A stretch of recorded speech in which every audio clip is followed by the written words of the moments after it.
What's going on, guys? It's Suk and I am back with a brand new video on Super Duper Tech. And in today's video I'll be doing a speed test comparison between the iPhone 7 Plus and the iPhone 8 Plus. And if you guys are yet to subscribe, then go ahead and do so, as I of course will be uploading a number of different videos with the iPhone 8 and the iPhone 8 Plus. So without any further ado, let's hit the titles.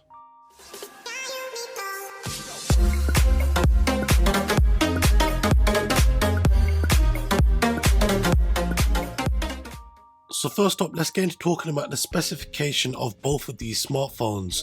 Now, the iPhone 7 Plus was released in September of 2016, which comes with the Apple A10 Fusion quad-core processor and 3GB of RAM. Whereas the iPhone 8 Plus comes with Apple's A11 Bionic 6-core processor, which, just like the iPhone 7 Plus, comes with 3GB of RAM. So the first thing I do want to mention is that the iPhone 7 Plus will be running iOS 10.1 and the iPhone 8 Plus is going to be running iOS 11.0.1. And kicking things off with the boot up speed test, we'll get a nice indication between which of these two smartphones is the fastest at booting up. iPhone 7 Plus was already a fast smartphone, and it's shocking to see how the iPhone 8 Plus was over 2 seconds faster in terms of booting up.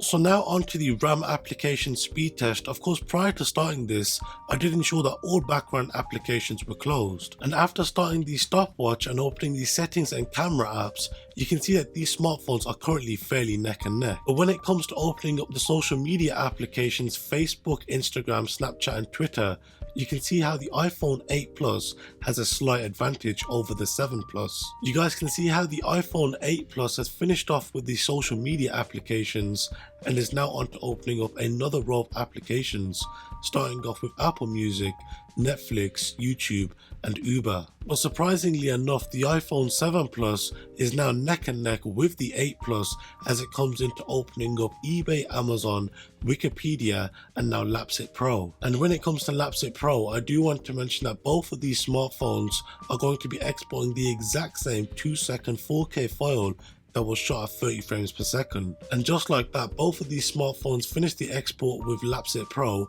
and are now on to opening up the final 4 gaming applications, starting off with Subway Surfers, Pokemon Go, Injustice 2 and then Super Mario Run. Now up to this point, it really is impressive to see how the iPhone 7 Plus can really hold its own up against the 8 Plus. But from this point, you guys will notice how the 8 Plus is able to keep its foot down on the accelerator a lot longer and a lot harder than the 7 Plus. I do want to remind you guys that both of these smartphones were pretty much neck and neck only 10 seconds ago, but now if you take a look at the iPhone 8 Plus, you guys can see that it finishes its first lap with a lap time of 1 minute and 35 seconds, whereas the iPhone 7 Plus is yet to finish loading up its final application on its first lap. And while the iPhone 8 Plus is comfortably already a third of its way through its final lap, opening up their applications again from the RAM, you guys can see that the iPhone 7 Plus finishes its first lap with a lap time 20 seconds behind the iPhone 8 Plus at 1 minute 55. But if you take a look at the iPhone 8 Plus, it's doing a tremendous job at holding all these applications ready and open in its RAM. And just like that, the iPhone 8 Plus finishes its final lap with a total time taken of 2 minutes and 15 seconds, with the final lap taking only 40 seconds to complete. Whereas if you take a look at the iPhone 7 Plus, it's still doing an amazing job at holding all these applications ready and waiting in its RAM. And once the iPhone 7 Plus finishes loading up its final gaming application, Super Mario Run, it would do so with a total time taken of 2 minutes and 44 seconds, with the final lap taking around 49 seconds to finish. Now if you take a look at the total time and the lap times to complete, you guys can see that the iPhone 8 Plus was approximately 20% faster than the 7 Plus.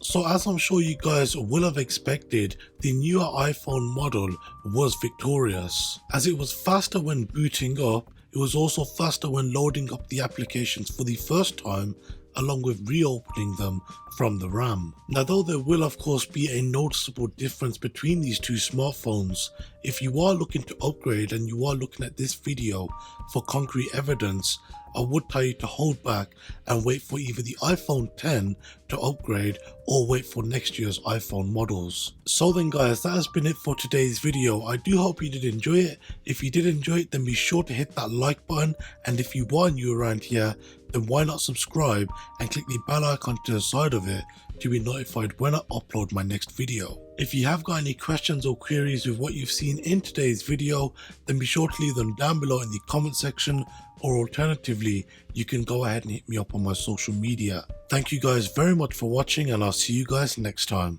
Have a good one.